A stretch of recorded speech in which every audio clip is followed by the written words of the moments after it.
Saudara-saudara yang dikasihi anggota persekutuan Ibu Lydia, kembali kita bersyukur kepada Tuhan pada sore hari ini oleh karena kita bisa bertemu di dalam anugerah Tuhan walaupun tidak langsung kita bertatap muka sebagaimana yang biasa kita laksanakan di dalam peribadahan kita.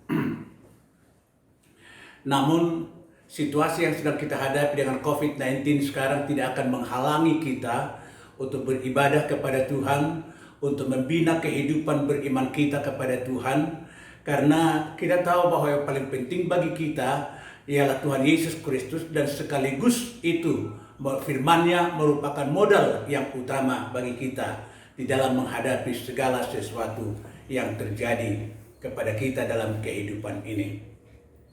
Namun sebelumnya mari kita berdoa. Bapa yang kami kasihi, di dalam nama Tuhan kami Yesus Kristus, kami bersyukur serta memuji Tuhan atas kebaikan dan kesetiaan Tuhan yang terus mengalirkan cinta kasih-Mu kepada kami di dalam kehidupan kami hari lepas hari. Kami berterima kasih bahwa kami boleh bertemu kembali dalam peribadahan Ibu Lydia pada saat ini, ya Tuhan. Dan sekarang kami akan mendengarkan firman-Mu. Kami berdoa supaya Tuhan kiranya yang akan menolong kami di dalam mengerti akan firman Tuhan, dan sekaligus Tuhan supaya mengaplikasikan di dalam kehidupan kami. Tolong supaya tidak akan ada gangguan bagi kami di tempat kami masing-masing dikala kami akan merenungkan dan mendengarkan firman Tuhan. Urapi hamba-Mu dan urapi kami semua Tuhan, dan biarlah segala sesuatu dosa dan kekurangan kami yang akan menghalangi pemberitaan firman Tuhan, Tuhan hapuskan dari kami, sehingga dengan demikian, dengan kekudusan yang daripada-Mu, kami sekarang akan menikmati suara-Mu di dalam nama Tuhan kami Yesus Kristus. Amin. Saudara-saudara yang dikasihi oleh Tuhan Yesus Kristus, pada sore hari ini kita akan membahas satu topik yang berbunyi, Dia mengenal hatiku. Dia mengenal hatiku. Ada sepasang muda-mudi yang sudah 1 tahun mengikat satu hubungan dan pada akhir tahun itu sang pria berpikir bahwa sudah waktunya dia akan melamar perempuan itu untuk menjadi istrinya. Waktu dia datang dan menyatakan niatnya kepada wanita itu, maka wanita itu mengatakan, tunggu sebentar dulu, saya akan berpikir dan merenungkan apakah sudah siap untuk menjadi istrimu. Setelah dikasih waktu beberapa saat, kemudian si wanita itu memakai waktu itu untuk mencoba lebih dalam menyelidiki sang pria yang meminangnya untuk menjadi istrinya. Ternyata pria itu hanya di depannya menunjukkan kebaikan, keramahan, dan menyatakan bahwa dia sangat mencintai perempuan itu. Ternyata pria itu di belakangnya juga memiliki hubungan dengan beberapa wanita lain, dan dia tidak memperhatikan etika bagaimana dia harus berhubungan dengan para wanita tersebut. Setelah wanita itu mengerti dan mengetahui akan hal itu, waktu pria itu datang kepada dia, maka dia mengatakan kepada pria itu bahwa dia tidak bersedia menikah dengan pria. Waktu pria itu menanyakan kepada dia, maka dia mengatakan, engkau tidak sungguh-sungguh mencintai saya, karena engkau juga main-main dengan beberapa perempuan yang lain, dan saya tahu itu dan ada buktinya. Oleh karena itu, mulai dari sekarang engkau tidak perlu datang lagi kemari dan hubungan kita putus. Saudara yang dikasihi oleh Tuhan Yesus Kristus, di dalam hubungan kita dengan Tuhan, kadangkala kita bisa menunjukkan lewat perkataan dan perbuatan kita bahwa kita adalah orang yang tulus mengikut Tuhan. Tetapi Tuhan lebih melihat hati yang utama daripada apa yang kita lakukan di dalam kehidupan kita mengikut Tuhan Yesus. Dalam firman Tuhan yang tertulis dalam Lukas 18 ayat 9 sampai dengan ayat 14. Di sana Yesus memberikan satu contoh kepada orang-orang yang datang mengikut dia dengan mengatakan kepada mereka yang mengikut dia mengatakan bahwa kepada beberapa di antara yang menganggap dirinya benar dan memandang rendah semua orang lain, Yesus mengatakan perumpamaan ini. Ada dua orang pergi ke bait Allah untuk berdoa. Yang seorang adalah Farisi dan yang lain adalah pemungut cukai. Orang Farisi itu berdiri dan berdoa dalam hatinya begini. Ya Allah, aku mengucap syukur kepadamu karena aku tidak sama seperti semua orang lain. Bukan perampok, bukan orang lalim, bukan pezina, dan bukan juga seperti pemungut cukai ini. Aku berpuasa 2 kali seminggu. Aku memberikan persepuluhan dari segala penghasilanku. Tetapi pemungut cukai itu berdiri jauh-jauh. Bahkan ia tidak berani menengadah ke langit, melainkan ia memukul diri dan berkata, Ya Allah, kasihanilah aku orang berdosa ini. Aku berkata kepadamu, orang ini pulang ke rumahnya sebagai orang yang dibenarkan Allah, dan orang lain itu tidak. Sebab barang siapa meninggikan diri, ia akan direndahkan, dan barang siapa merendahkan diri, ia akan ditinggikan. Saudara-saudara, itu merupakan perumpamaan yang menjadi contoh yang diberikan oleh Tuhan Yesus kepada para pengikutnya, bahwa bukan semua orang yang datang ke bait Allah itu adalah orang yang sungguh-sungguh mencintai Tuhan. Di sini kita lihat bagaimana orang Farisi melihat status keagamaannya. Farisi itu adalah orang yang mengerti sekali akan firman Tuhan dan pemimpin dan pengajar bagi orang-orang Yahudi. Dia juga memiliki anggota jemaat seorang pemungut cukai, dan mereka sama-sama datang beribadah pada satu waktu di bait Allah di Yerusalem. Dan orang Farisi itu melihat pemungut cukai itu, dan dia berdoa kepada Tuhan bahwa dia tidak seperti orang itu. Melihat dan menuruti kaidah-kaidah agama, dia sungguh-sungguh tidak mempunyai cacat, karena segala sesuatu dilakukannya dengan baik. Sementara pemungut cukai itu berdiri jauh-jauh, bahkan tidak berani menengadahkan wajahnya kepada Allah waktu dia berdoa.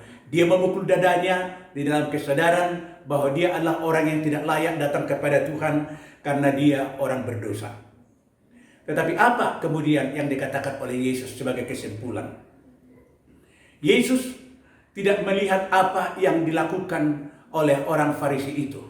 Karena seseorang bisa melakukan sesuatu yang kelihatannya menurut pandangan manusia secara jasmani, orang itu adalah orang yang benar. Orang yang tekun beribadah kepada Tuhan. Karena dia rajin datang ke gereja, melakukan semua kaidah-kaidah agama yang ditetapkan untuk dilakukan seseorang yang menjadi anggota dari peribadahan itu. Lalu itu dibanggakannya di dalam kehidupannya, seakan-akan perbuatannya yang baik itu membuat dia layak datang kepada Tuhan dan dibenarkan oleh Tuhan. Padahal orang pemungut cukai itu, dia tidak berani menghadap Tuhan. Dia sadar bahwa dia orang berdosa. Dan karena keberdosaannya itu, dia hanya mengatakan kepada Tuhan supaya dia dibelas kasihani oleh Tuhan. Supaya dia diampuni oleh Tuhan. Lalu Yesus mengatakan bahwa orang yang kedua itu pemungut cukai itu, dia adalah orang yang dibenarkan oleh Tuhan dan bukan pemungut cukai itu. Mengapa demikian, saudara-saudara? Oleh karena Tuhan Yesus melihat hati manusia. Bisa orang kelihatannya sungguh beribadah kepada Tuhan, tapi hatinya jauh daripada Tuhan. Hatinya tidak benar-benar sungguh-sungguh mencintai Tuhan. Di dalam peribadahan kita sering hal yang tersebut terjadi. Pelayan jemaat bisa juga salah melihat dan salah menilai anggota jemaat yang sedang dilayaninya. Dan mereka yang rajin ke gereja tanpa memperhatikan bagaimana kehidupan rohani daripada orang itu, bagaimana perilaku orang itu di luar peribadahan, di luar waktu dia datang ke gereja, bagaimana di luar sana, apakah dia memang benar-benar adalah seorang yang jujur dan melakukan apa kehendak Tuhan, atau dia hanya waktu dia beribadah di gereja itu dia melakukan kehendak Tuhan. Saudara, Tuhan tidak hanya melihat sepenggal waktu yang kita pakai datang kepada Tuhan. Karena apa? Karena semua waktu kita itu dari jam 12 tengah malam sampai kembali jam 12 tengah malam, semua waktu itu adalah yang dianugerahkan Tuhan kepada kita dan dikehendaki Tuhan supaya semua waktu itu dipakai untuk memuliakan Tuhan. Tidak bisa hanya sepenggal waktu itu. Tidak bisa hanya satu hari waktu itu, misalnya hari Minggu, kita pakai untuk Tuhan sebagaimana yang biasa dilakukan oleh banyak orang. Banyak orang pada hari Minggu rajin ke gereja dan melakukan tugas-tugas yang lain, mungkin sebagai anggota majelis, tapi di luar sana, di kantor, di tempat dagang, di pergaulan dengan orang lain, dia sungguh-sungguh melakukan hal yang bertentangan dengan kehendak Tuhan. Tuhan melihat hati manusia. Yang pertama dilihat oleh Tuhan ialah kesadaran hati manusia bahwa dia adalah orang berdosa dan yang harus membutuhkan belas kasihan dari Tuhan. Sama seperti pemungut cukai itu. Dia di luar sana memang dianggap oleh orang Yahudi bahwa dia adalah orang berdosa. Tetapi dia sadar akan keberdosaannya, lalu dia datang kepada Tuhan. Tidak berani menengadahkan wajahnya kepada Tuhan. Dia tunduk di dalam kesadaran akan keberdosaannya dan mohon ampun kepada Tuhan. Dan itu yang dibenarkan oleh Tuhan. Karena apa? Karena hatinya itu tulus, karena sadar bahwa dia orang berdosa. Saudara, kesadaran akan keberdosaan seseorang dan akan ketidaklayakannya datang kepada Tuhan, itu yang dikehendaki oleh Tuhan pertama harus dimiliki oleh seseorang. Oleh karena itu, saudara-saudara, kalau kita lihat beberapa contoh di dalam Alkitab, di dalam Matius 8 ayat 5 sampai dengan ayat 13, di sana ada seorang perwira Kapernaum yang memiliki seorang hamba yang sakit dan membawa hambanya itu kepada Tuhan. Tetapi Tuhan mengatakan, aku akan datang ke rumahmu. Tapi orang perwira Kapernaum itu mengatakan, Tuhan, tidak usah engkau datang ke rumahku. Aku tidak layak menerima engkau di rumahku, karena aku orang berdosa. Tapi sekarang, sepatah kata pun engkau katakan dari sini, maka hambaku yang di rumah sana sudah akan bisa sembuh. Orang ini sadar dengan hatinya siapa Tuhan dan siapa dia. Dan waktu dia minta belas kasihan kepada Tuhan, Tuhan membenarkan dia.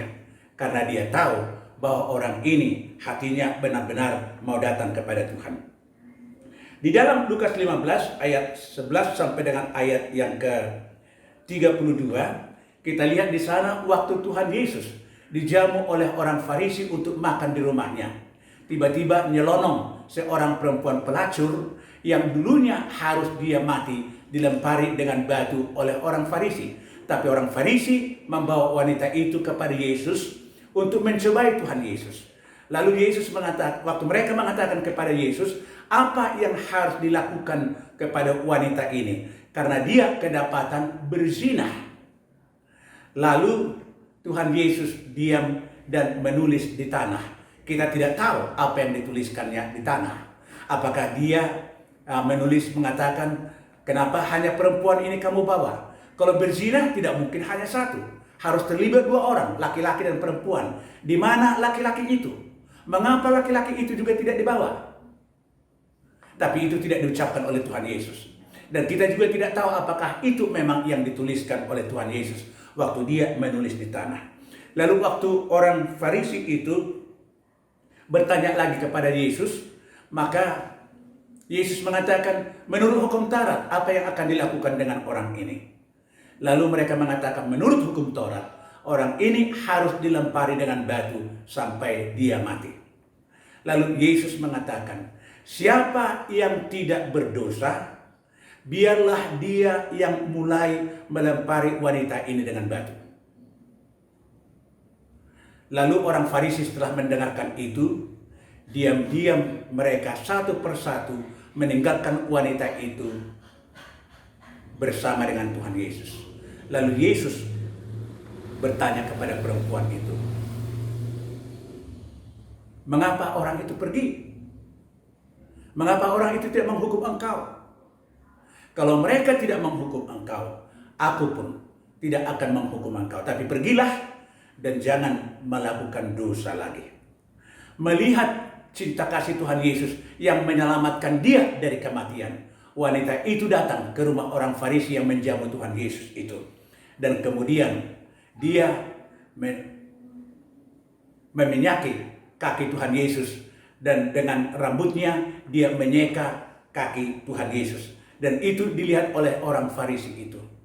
Saudara-saudara, perempuan itu melakukan itu oleh karena hatinya sudah dijamah oleh Tuhan, diselamatkan oleh Tuhan dari maut yang harusnya dialami pada waktu orang Farisi itu membawa dia.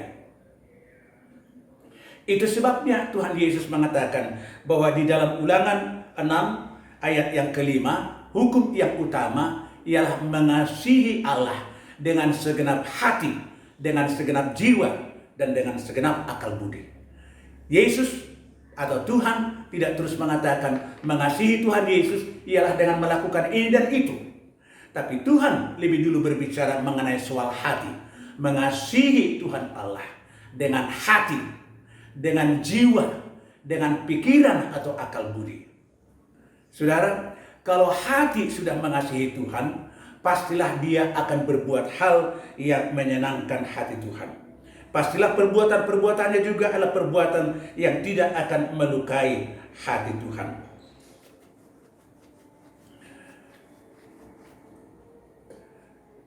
Dan itu juga yang dilakukan oleh Daud di dalam kehidupannya. Waktu dia disadarkan oleh Nabi Nathan bahwa dia sudah berdosa, maka dia menangis datang kepada Tuhan dan mengatakan kepada Tuhan, "Kepadamu sendiri aku telah berbuat dosa.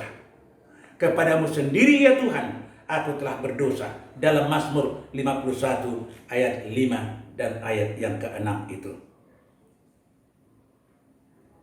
Saudara yang dikasihi oleh Tuhan Yesus Kristus. Oleh karena itu, Tuhan tidak terus melihat orang dengan apa yang dilakukan oleh seseorang kepada dia. Tuhan lebih dulu melihat hati seseorang. Karena belum tentu kalau orang berbuat sesuatu, orang itu melakukannya dengan segenap hatinya. Tapi orang yang mencintai Tuhan dengan segenap hati, pastilah dia akan melakukan apa yang dikatakan oleh Tuhan dalam firman-Nya. Itu sebabnya Tuhan Yesus di dalam Matius 22 ayat 37 sampai dengan ayat 40 mengulangi apa yang dikatakan di dalam Perjanjian Lama. Dalam Ulangan 6 ayat 5 itu soal mengasihi Allah. Lalu setelah mengasihi Allah, hukum yang kedua yang sama besarnya dikatakan oleh Tuhan Yesus ialah mengasihi sesama manusia seperti mengasihi diri sendiri. Oleh karena itu saudara-saudara, apa artinya rupanya perbuatan baik? Apa artinya perbuatan baik? Perbuatan baik tidak ada artinya kalau itu dilakukan oleh seseorang tanpa pengenalan yang benar akan siapa Tuhan. Tanpa pengenalan yang benar akan dirinya sebagai orang berdosa yang tidak layak kepada Tuhan. Tanpa pengenalan akan belas kasihan Tuhan sematalah yang membuat seseorang layak datang kepada Tuhan. Oleh karena itu pengampunan yang diberikan oleh Tuhan kepada seseorang itu yang menjadi modal bagi seseorang untuk berbuat baik di dalam kehidupannya. Karena orang yang sudah menikmati belas kasihan Tuhan, keselamatan yang dari Tuhan, penebusan yang datang dari Tuhan, pengampunan akan segala dosa yang diberikan oleh Tuhan Yesus, penderitaan yang dialami oleh Tuhan Yesus di Bukit Golgota pada kayu salib itu untuk menguduskan, menyucikan manusia. Itu adalah hal yang tidak dapat dihitung betapa maknanya. Itu tidak terkira betapa besarnya anugerah itu, dan itu yang menjadi modal bagi seseorang untuk melakukan apa yang baik di dalam kehidupan ini. Oleh karena itu, perbuatan baik adalah merupakan ucapan syukur dari seseorang kepada Tuhan yang telah menikmati anugerah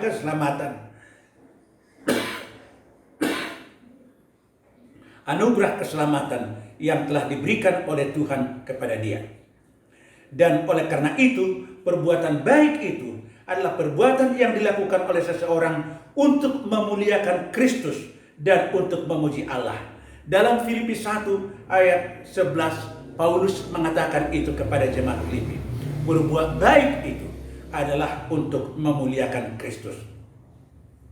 Dan berbuat baik itu menurut Yohanes 10 ayat 32 dan Kisah Para Rasul 10 ayat 38 adalah untuk meneladani Kristus yang terus-menerus berbuat baik kepada kita di dalam kehidupan ini. Dan perbuatan baik itu, saudara-saudara, kita lakukan dan kita mampu melakukannya oleh karena kekuatan dan bimbingan dari Roh Kudus. Bukan datang dari diri kita, bukan datang dari pikiran kita, tapi Roh Kudus yang mengajarkan kepada kita apa perbuatan yang pantas atau yang layak akan kita lakukan untuk memuliakan Tuhan sebagai ucapan syukur kita kepada Tuhan di dalam kehidupan ini.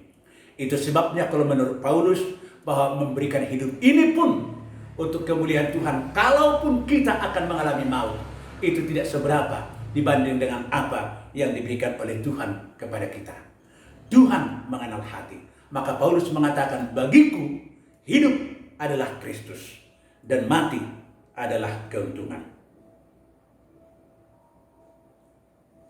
Jadi perbuatan baik bukan hanya sekedar merupakan etika peribadahan seseorang, tetapi perbuatan baik adalah merupakan ucapan syukur kepada apa yang dikatakan oleh Tuhan.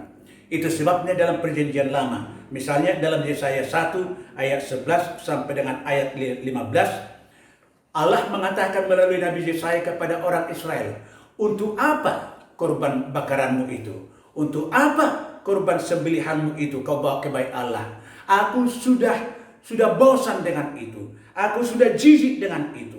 Aku menginginkan supaya hatimu tidak jauh daripadaku.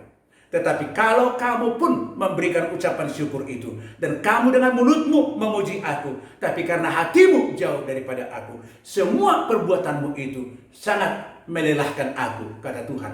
Jangan lagi lakukan itu kalau hatimu tidak tetap sungguh mencintai aku.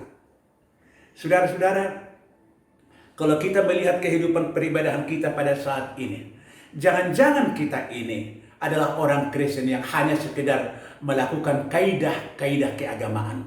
Di manakah kedudukan Kristus di dalam kehidupan kita?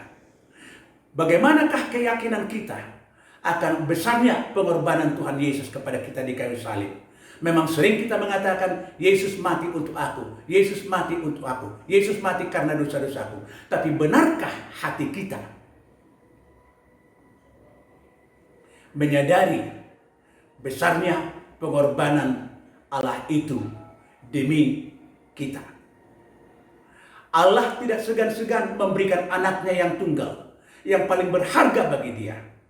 Karena Allah tidak senang di sorga kalau manusia berdosa ini tidak akan ke sorga. Dan supaya manusia berdosa ini ke sorga, maka dia mengutus anaknya ke dunia ini, membawa sorga ke dunia ini, supaya manusia yang tidak layak masuk ke sorga akan bisa masuk ke sorga. Karena Yesus, jalan ke sorga itu, sudah datang ke dalam dunia ini dengan jalan menyelesaikan semua hutang dosa lewat pengorbanannya di Bukit Golgota. Saudara-saudara, sadarkah kita akan hal itu? Di dalam Wahyu 3 ayat 16, Tuhan mengatakan, engkau tidak panas, engkau tidak dingin, engkau suam-suam kuku, aku akan memuntahkan engkau dari mulutku. Jangan-jangan lebih banyak orang Kristen sekarang beribadah kepada Tuhan dengan cara yang demikian. Tidak sungguh-sungguh beribadah kepada Tuhan. Seperti yang saya katakan tadi, setiap hari itu, hari Senin sampai dengan hari Minggu, jam 12 malam sampai dengan jam 12 malam kembali. Semua waktu itu adalah anugerah Tuhan yang diberikan Tuhan kepada kita untuk menunjukkan ibadah kita kepada Tuhan. Oleh karena itu saudara-saudara, ibadah di gereja tidak berbeda nilainya dengan ibadah di kantor. Ibadah di gereja tidak beda dengan ibadah di dalam pergaulan kita dengan orang-orang di luar sana. Karena kita menikmati Kristus bukan hanya di gereja. Kita menikmati bahwa Kristus ada di dalam hati kita tidak hanya di gereja. Tapi Tuhan menghendaki supaya kita pergi keluar sana. Itu sebabnya Yesus mengatakan, pergilah kamu ke seluruh dunia. Jadikan semua bangsa muridku. Bagaimana orang lain di luar sana yang belum mengenal Tuhan Yesus, apakah dia mengatakan dirinya orang Kristen atau non-Kristen, bisa datang kepada Tuhan kalau kita di luar sana tidak menunjukkan bagaimana cinta kasih Tuhan yang telah kita nikmati itu kita terjemahkan kepada mereka di luar sana. Bisa kita memberikan persembahan di gereja dengan persembahan yang besar, tapi kita penggarong, koruptor di luar sana. Uang yang kita korupsi di luar sana, kita bawa ke gereja dan kita lakukan. Kita persembahkan kepada Tuhan. Bisa kita melakukan kejahatan, penindasan kepada orang-orang di luar sana, tapi di gereja kelihatan kita seperti orang alim. Tapi Tuhan melihat hati saudara-saudara. Tuhan melihat hati. Dan Tuhan lebih membenarkan orang yang mengenal Tuhan dengan hatinya. Oleh karena itu, sekarang lewat firman ini, Tuhan mengatakan kepada kita, saudara-saudara anggota persekutuan Ibu Lydia, mari kita meneliti hati kita. Sejauh mana kita sudah menjadi pengikut Kristus? Sejauh mana kita mengatakan bahwa kita adalah orang Kristen? Sejauh mana kita sudah mengikuti persekutuan dalam persekutuan Ibu Lydia? Sejauh mana kita telah belajar firman Tuhan? Apakah benar-benar hati kita sudah tertawan oleh cinta kasih Tuhan Yesus? Apakah hati kita sudah tertawan dengan besarnya anugerah pengorbanan yang diberikan oleh Tuhan Yesus kepada kita, yang membuat kita terkesima melihat cinta kasih itu, yang membuat kita tidak bisa buka mulut lagi selain mengatakan terima kasih Tuhan. Terima kasih Tuhan untuk pengampunanmu. Terima kasih Tuhan untuk pengorbananmu. Terima kasih karena Engkau memperdamaikan aku dengan Bapa di sorga. Terima kasih karena Engkau mau menerima aku menjadi anakmu. Terima kasih karena Engkau aku layak masuk ke dalam kerajaan sorga. Bisakah kita dengan keyakinan yang sungguh mengatakan itu? Karena kita telah memberikan hati kita kepada Tuhan. Hati yang diberikan kepada Tuhan akan melakukan apa yang dikehendaki Tuhan di dalam kehidupan ini. Dengan kata lain, perbuatan baik seharusnya itu merupakan bukti nyata daripada cinta kasih kita kepada Tuhan. Oleh karena itu, mari kita membuka hati kita. Nyanyian itu mengatakan, selidiki hatiku Tuhan. Selidiki hatiku Tuhan. Beranikah kita sekarang membuka hati kita tanpa ada sandiwara? Terbuka kepada Tuhan. Dan Tuhan yang mengetahui segala sesuatu. Tahu apa yang ada dalam seluk-beluk hati kita. Tahu apakah masih ada orang yang kita benci. Tahu apakah masih ada orang yang kita tidak ampuni. Tahu segala perbuatan kita di luar sana. Saudara-saudara, apakah kita bersedia membuka itu semuanya kepada Tuhan, supaya kita sama seperti orang pemungut cukai itu, memohon belas kasihan Tuhan, memukul dadanya, minta supaya Tuhan mengampuni dia. Dan hanya orang yang telah menikmati pengampunan dari Tuhan, mereka itu yang layak melakukan perbuatan baik yang berkenan kepada Tuhan. Kiranya firman ini memberkati kita semuanya. Selamat terus mengikut Tuhan Yesus. Mari kita semakin sungguh-sungguh, terbuka, jujur, polos mengikut Tuhan. Jangan ada sandiwara-sandiwara hidup di dalam kehidupan kita. Karena Tuhan mengetahui semua sandiwara hidup seseorang. Dan Tuhan menghendaki ketulusan hati seseorang untuk mengikut Dia. Itu yang berkenan kepadanya. Kiranya semua anggota Ibu Lydia yang mendengarkan firman Tuhan ini memiliki tekad yang seperti itu, agar kita semuanya menjadi orang yang berkenan kepada Tuhan. Tuhan mengenal hati kita. Amin. Mari kita berdoa. Bapa kami yang di sorga, Engkau telah mengizinkan hamba-Mu menyampaikan firman Tuhan ini. Namun Tuhan, apa artinya itu kalau bukan Tuhan yang akan mengurapi hati semua yang mendengarkan untuk mengimani firman Tuhan itu.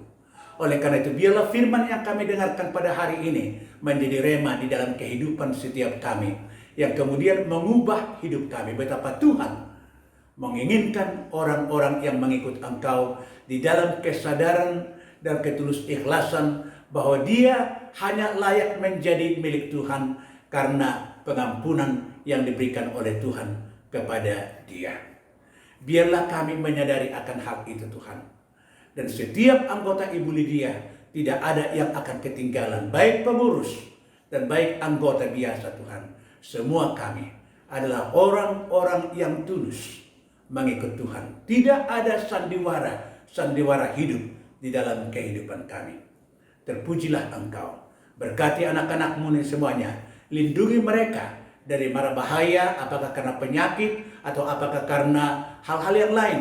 Dan berikan sukacita karena kesadaran akan perlindungan-Mu, akan penyertaan-Mu, akan keterlibatan-Mu di dalam segala sesuatu, segi-segi atau aspek kehidupan mereka.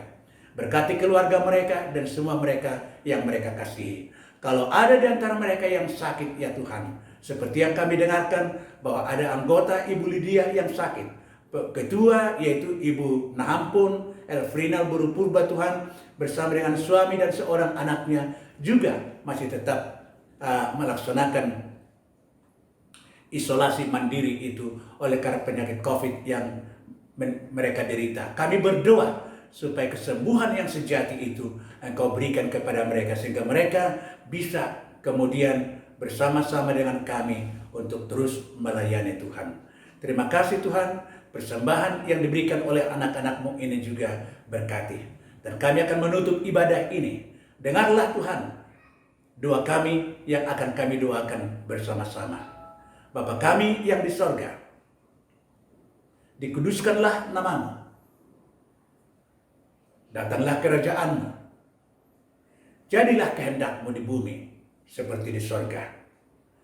Berikanlah kepada kami hari ini makanan kami yang secukupnya. Dan ampunilah kami akan kesalahan kami, seperti kami sudah mengampuni orang yang bersalah kepada kami.